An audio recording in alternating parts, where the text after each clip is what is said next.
ہم تو جناب علی کو ماننے والے ہیں، ہم تو ان کے غلام ہیں، میں تو ان کے خاندان کا آدمی ہوں، اور پھر ویسے بھی ہماری محبت ہے، لیکن بات وہ کرنی چاہیے کہ جب اکھاڑے میں بات آ جائے تو پھر یہ نہ آپ کہیں کہ یہ ایک کوئی شیعہ فکر کا آدمی بول رہا تھا تو وہ اس کو اپنے چند ماننے والوں میں بول رہا تھا۔ چند ماننے والے نعرہ بھی لگائیں گے، تعریف بھی کریں گے، سبحان اللہ بھی کہیں گے، یہ کہیں گے، لیکن جب مخالف کی پارٹی میں وہ علم بڑی دولت ہے، علم سے بڑی کوئی دولت نہیں ہے۔ حضرت علی کے پاس بھی تو علم کی دولت تھی نا، علی کا نام آج تک کیوں بلند ہے؟ علم تھا۔ دسترخوان پر جو کی روٹی چلتی تھی، جو کھاتے تھے، اور ان کے مقابلے میں بنو امیہ جو تھے وہاں دسترخوان تھا، قورمہ تھا، بڑا کچھ تھا، لیکن جب مسئلہ پوچھا جاتا تھا تو علی سے پوچھا جاتا تھا۔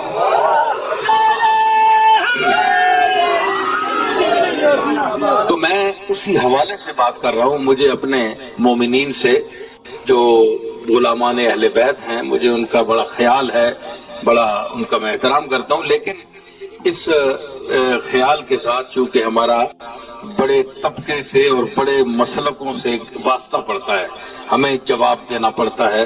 ہم چونکہ دو چار لفظ عربی کے بھی جانتے ہیں، ہم نے باقاعدہ عربی زبان پڑھی ہے، تو اس کا مطلب یہ ہونا چاہیے کہ ہم ایسی بات کریں کہ جس کا مخالف بھی جواب نہ دے سکے۔ اپنے تو کیا ہیں، اپنوں کو تو جو کچھ آپ کہیں گے وہ تو واہ واہ کرتے رہیں گے، لطف یہ ہے کہ دشمن واہ واہ کرے۔ اور عربی ایک مقولہ میں آپ کو سنا دوں، کہتے ہیں کہ والفضل ما شہدت بہ الاعداء، کہ کمال اور ہنر وہ ہوتا ہے جس کی تعریف اپنے نہ کریں، دشمن کریں۔ اگر علم کی تعریف کریں تو دشمن کریں، دشمن کہیں کہ اس کا علم جو ہے نقطہ عروج پر ہے، ہم مانتے ہیں، تسلیم کرتے ہیں۔ اگر شجاعت ہے تو تعریف کرے کہ دلیری انتہا پر ہے۔ تو کوئی فن ہو، کوئی خوبی ہو، اس کی پہلے اگر دشمن تعریف کرے گا تو وہ آدمی باکمال ہوگا۔ جس کا صرف اپنا دائرہ، اپنے ماننے والے اس کی تعریف کریں تو یہ کوئی کمال نہیں ہے۔ دیکھیں نا، اپنے گھر میں مائیں جو ہیں، کوئی ماں بھی ہو، اس کا اپنا بچہ چاہے وہ لولا لنگڑا ہو، اندھا ہو، بد شکل ہو، تو اس کے لیے سارے اگر شہر میں پوچھے تو ماں کہے گی میرا بچہ سارے شہر کے بچوں سے زیادہ حسین ہے۔ ٹھیک ہے کہ نہیں؟ حالانکہ سارا محلہ بھی کہے نا کہ یہ حسین ہے، یہ تو نہیں۔ ماں کی ممتا جو ہے وہ تو کہے گی میرا بچہ سب سے حسین ہے، حسین سے حسین تر کو یہاں لے جائے، حتیٰ کہ یوسف علیہ السلام بھی اس کے سامنے لے آئے تو بچہ جس کی ماں کی جو محبت ہے بچے سے، وہ کہے گی کہ میرا بچہ نبوت ان کی اپنی جگہ میں مانتی ہوں، میں ان کے قدموں پر گرتی ہوں، لیکن میرا بچہ ان سے حسین ہے۔ ٹھیک ہے نا؟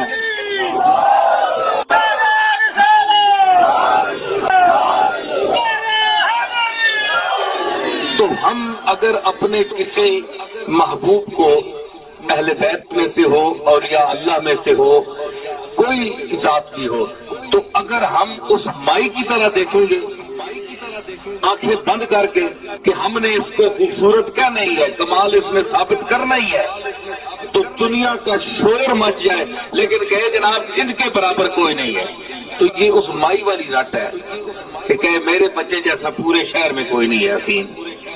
مطلب یہ ہے کہ مائی کے بچے کو دوسرے محلہ والے ہی کہے نا، کوئی شہر والا بھی کہے کہ یہ حسین ہے، مزہ تو حسن کا پھر ہے۔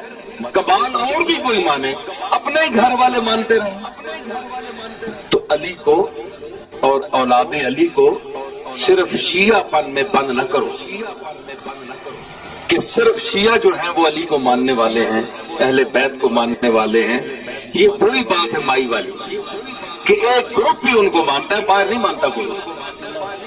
یہ تو آفاقی پیغام ہے، علی کا علم آفاقی ہے، پوری کائنات انسانیت علی کا پیغام سن رہی ہے۔ اگر جناب محمد منبر کائنات کے خطیب ہیں تو علی ان کے نائب اور وزیر ہیں، کہ جناب محمد صلی اللہ تعالی علیہ وسلم کی نیابت میں علی کے علم کا وہ مقام ہے کہ یہودی، نصرانی اور ہندو، سکھ، ہر مذہب اور مسلمانوں کے تمام مسلک علی کے علم کو مانتے ہیں، صرف عقیدے کے لیے نہیں، عقیدے کے لیے نہیں۔ عقیدہ کیا ہے؟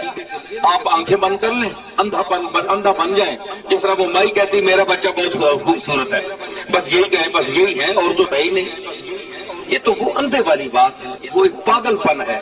ہم پاگل پن سے علی کو نہیں مانتے، ہم لوگوں کو دعوت دیتے ہیں آؤ، علی نے میراث کا ایک مسئلہ حل کیا ہے ایک آیت سے، اور دوران خطاب علی نے ایک میراث کا مسئلہ حل کیا ہے۔ آئیے، ہم طالب علم ہیں علم میراث کے، ہم نے مدرسے میں وہ کتاب پڑھی ہے اور آج سارے درس نظامی میں وہ پڑھی جاتی ہے، اور آج بھی جس زمانے میں میں نے وہ کتاب پڑھی تھی درس میں، تو اس پر حاشیہ لگا ہوا تھا کہ یہ وہ نقطہ ہے جس کو علی نے ایک جملے میں اس کا جواب دیا تھا۔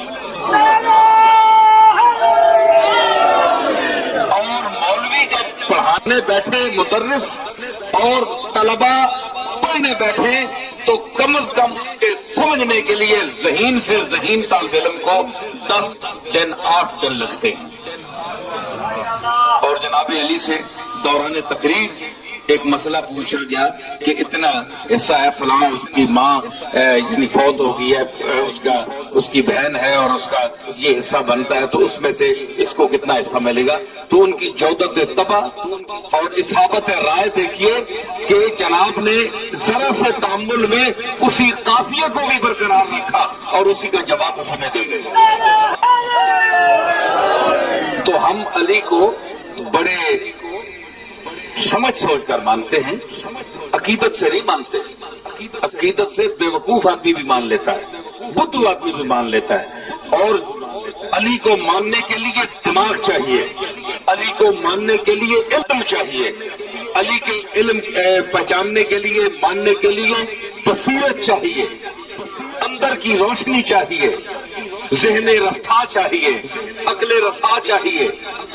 یہ صرف عقیدت کا مسئلہ نہیں ہے، عقیدت ہندو بھی بتوں سے رکھتے ہیں، آج ہمارے مسلمان ہی صرف اپنے بزرگوں سے۔ میں ایک اللہ کے مقبول جس نے عمر بھر دین کی خدمت کی اور پورے عالم اسلام میں اپنے علم کی دھاک بٹھائی، اور وہ فرقہ باطلہ جو حضور علیہ الصلوۃ والسلام کی نبوت کے مقابلے میں اس نے علم اٹھایا، جھنڈا اٹھایا اور کہا کہ میں بھی نبی ہوں، وہ متنبی قادیان کے مقابلے میں میرا دادا پیر میر علی شاہ غلام احمد قادیانی کے مقابلے میں نکلا۔ سمجھ آئی؟ اور اس دور میں بڑے بڑے علماء، بڑے بڑے مشائخ، بڑے بڑے سید اور بڑے بڑے پیر اور مولوی اور محدث اور مفکر اور مفتی بڑے بڑے موجود تھے، لیکن کسی کی جرأت نہیں پڑی کہ اس فتنے کو فروغ کرنے کے لیے میدان عمل میں نکلے۔ ٹھیک ہے، تو ہم اس کے گھرانے سے تعلق رکھتے ہیں، لیکن ہم اس کو بھی یہ نہیں کہتے کہ آپ ان کو آنکھیں بند کر کے مان لیں اور ان کی تعریف کریں۔ اگر تعریف کرنی ہے تو آؤ، 4 لفظ پڑھے ہو علم کے تو پیر میر علی شاہ کی کتابیں دیکھو، پڑھو۔ اگر استعداد ہے تو میں یہ بڑے دعوے سے کہہ رہا ہوں آپ کے سامنے، آپ ہمارے علاقے کے لوگ ہیں، تو جس کا دعویٰ ہے آج بھی شیعہ، سنی، دیوبندی، غیر مقلد، پرویزی، کوئی فرقہ بھی ہے، میں اس کو بڑے دعوے سے کہتا ہوں، اگر کسی میں علم ہے، کسی میں یہ دعویٰ ہے کہ میں عالم ہوں، عربی جانتا ہوں، فارسی جانتا ہوں اور میں بڑا علوم عالیہ میں ماہر ہوں، وہ گول لے آئے، یا میں اس کو کہیں بٹھا لیتا ہوں، اپنے دادا کی 1-2 کتابیں سامنے رکھتا ہوں، وہ 1 سطر کا مجھے ترجمہ کر کے بتا دے۔ 4 آدمی بیٹھیں گے، علماء بیٹھیں گے، میں دیکھوں گا کون کتنے پانی میں ہے۔ صرف سٹیج پر بول لینا، 4 لفظ بول لینا یہ اور بات ہے، علم رکھنا اور بات ہے، ٹھیک ہے نا؟ علم کی دنیا اور ہے۔ تو میں عرض کر رہا ہوں کہ یہ آپ کے قریب اتنا بڑا آدمی، اب میں چونکہ ان کے گھر کا آدمی اور میں زیادہ تعریف نہیں کرتا، اتنا آدمی آپ کے سامنے گزرا ہے، آپ کے دور کے قریب کا آدمی گزرا ہے، لیکن کوئی قدر نہیں کر سکا، کیونکہ قدر وہ کرتا ہے جو خود صاحب علم ہو۔ اب دیکھیں نا، یا غریب آدمی امیر آدمی کی قدر کرتا ہے کیونکہ وہ لالچی ہوتا ہے، اس کو غرض ہوتی ہے شاید مجھے کچھ دے دے گا، یا امیر آدمی کی قدر کرتا ہے کیونکہ جو دولت اس کے پاس ہے وہ دولت اس کے پاس ہے۔ اب جس کے پاس علم ہی نہیں ہے وہ عالم کی کیا قدر کرے گا؟ جو جاہل ہے وہ علم والے کی کیا قدر کرے گا؟ اور جو آج بھی جاہل ہیں وہ علی کے علم کی قدر کیا کریں گے؟ علم علی کی قدر وہ کرتا ہے جو علی ہو، علی سے نسبت ہو، وہ علی ہو یا پھر مہر علی ہو۔ مہر کا معنی ہوتا ہے محبت، مہر کا معنی کیا ہوتا ہے بولیں؟ محبت۔ مہر کا معنی دو ہوتے ہیں، مہر کا معنی سورج، یہ فارسی کا لفظ ہے، مہر کا معنی سورج، مہر کا معنی محبت۔ دوسرا ہے کہ مہر علی، علی کی محبت، جس کا وجود ہی علی کی محبت ہو۔ میرا دادا مہر علی، اس کا نام کا معنی کیا ہے کہ مہر علی کا کیا مطلب ہے کہ مہر علی وہ شخصیت ہے جس کا پورا وجود علی کی محبت کی تصویر ہے۔ اس لیے حضرت پیر مہر علی شاہ پر یہ فکرہ کسا گیا کہ مہر علی شاہ شیعہ تھے۔ پیر مہر علی شاہ نے تقیہ کیا تھا، پیر مہر علی شاہ شیعہ تھے۔ پیر مہر علی شاہ صاحب نے فرمایا کہ بات یہ ہے، مجھ سے پہلے بہت بڑے امام شافعی نے وہ کہہ گئے تھے کہ لو کان رفضا حب آل محمد فلیشہد الثقلان انی رافض، کہ اگر آل محمد سے محبت کرنا شیعہ پن ہے تو میں جن و انسان کو گواہ کر کے کہتا ہوں کہ شافعی آج سے رافضی ہے، آج سے شیعہ ہے۔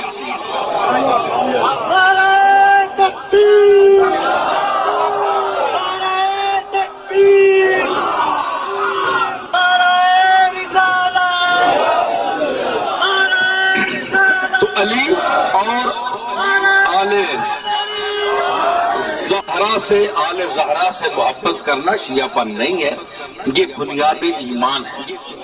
جس میں یہ محبت نہیں ہے وہ کلمہ پڑھتے ہوئے بھی وہ ایمان سے خود کو فارغ سمجھے۔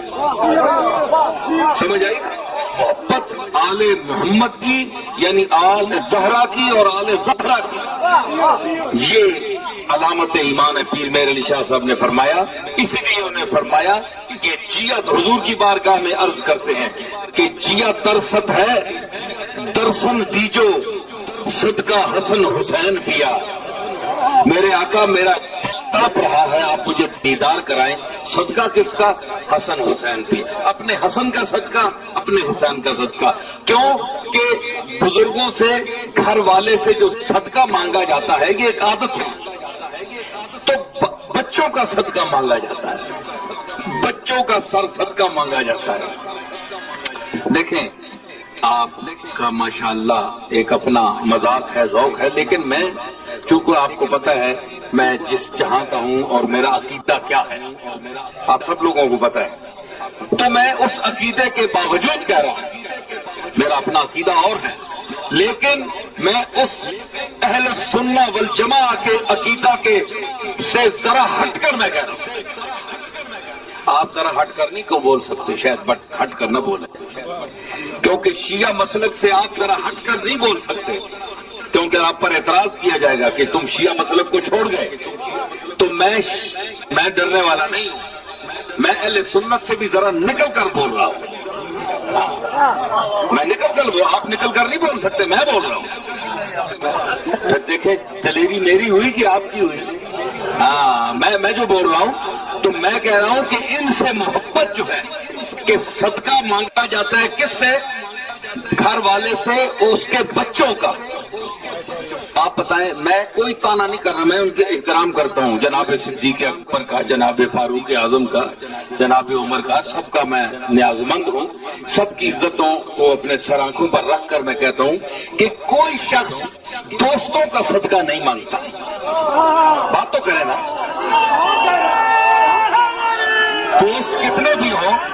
چاہے پاس بیٹھنے والے ابو بکر صدیق ہوں، چاہے فاروق اعظم ہوں، چاہے عثمان غنی ہو، عبداللہ بن مسعود ہو، عبداللہ ابن مبارک ہو، کوئی بھی ہو، محدثین میں ہو، کوئی بھی ہو، نیچے تبع تابعین میں ہو، بڑے بڑے لوگ ہیں، لیکن آپ صدقہ مانگیں گے تو بچوں کا مانگیں گے، تو بچوں کا صدقہ۔ آج تک کسی نے یہ نہیں کہا کہ یار تمہارے محلے میں یا تمہارے ساتھ جو ساتھی بیٹھتے ہیں بڑے تمہارے گولے دوست ہیں، بہت یار ہیں، تمہارے یار غار ہیں، بہت نزدیک ہیں، ان کا مجھے صدقہ دے دو۔ کبھی کسی سے آپ نے نہ سنا ہوگا، نہیں سنا ہوگا۔ تو میں اہل سنت سے معذرت کر کے میں کہوں گا کہ ہمیں اتنا حق دیجئے کہ ہم اپنے آباء و اجداد سے محبت کا جو ہمارا مذاق ہے، جو ذوق ہے، جو اصل بات ہے، ہم کہیں۔ ہم کیوں پابند ہیں اہل سنت والجماعت کے اس گھسے پٹے پرانے طریقے کی؟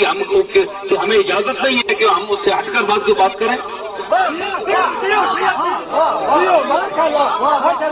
میں ایک بہت بڑی بات کر رہا ہوں اور میں ایک بہت بڑے سٹیج کا آدمی ہوں، اور ہمارے گولڈا شریف کا جو سٹیج ہے اس کو انشاءاللہ یہ میرے لیے عشاء کے حوالے سے دنیا جانتی ہے، اور صرف جانتی نہیں مانتی ہے، اور اس لیے مانتی ہے، دولت اور پیسے اور محلات کی وجہ سے نہیں مانتی۔ میرے دادا نے جو علم کی تھاک بٹھائی ہے اور علی کی وراثت کو اپنایا ہے اور علی کا وارث خود کو ثابت کیا ہے، اس وراثت کی وجہ سے دنیا مانتی ہے ہمیں۔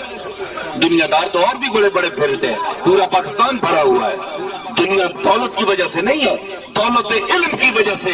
اس لیے کہ مولا علی نے ارشاد فرمایا تھا اپنی ایک ربائی میں کہ رضینا قسمت الجبار فینا لنا علم وللجہال مالو۔ جناب علی فرماتے ہیں دیکھیے کہ ہم اللہ کی اس تقدیر پر راضی ہیں، اللہ نے جو فیصلہ کیا ہے ہم اس پر راضی ہیں کہ لنا علم وللجہال معلوم، ہمیں اللہ نے علم دیا ہے اور جاہلوں کو مال دیا ہے۔ جو جاہل ہیں، ان پڑھ ہیں، جو اس قابل نہیں تھے علم کی دولت کو سنبھالنے کے لیے، تو اس کے اللہ نے فرمایا ان کو دولت دے دی، پیسہ دے دی، پراپرٹی دے دی، جائیداد دے دی۔ کیوں؟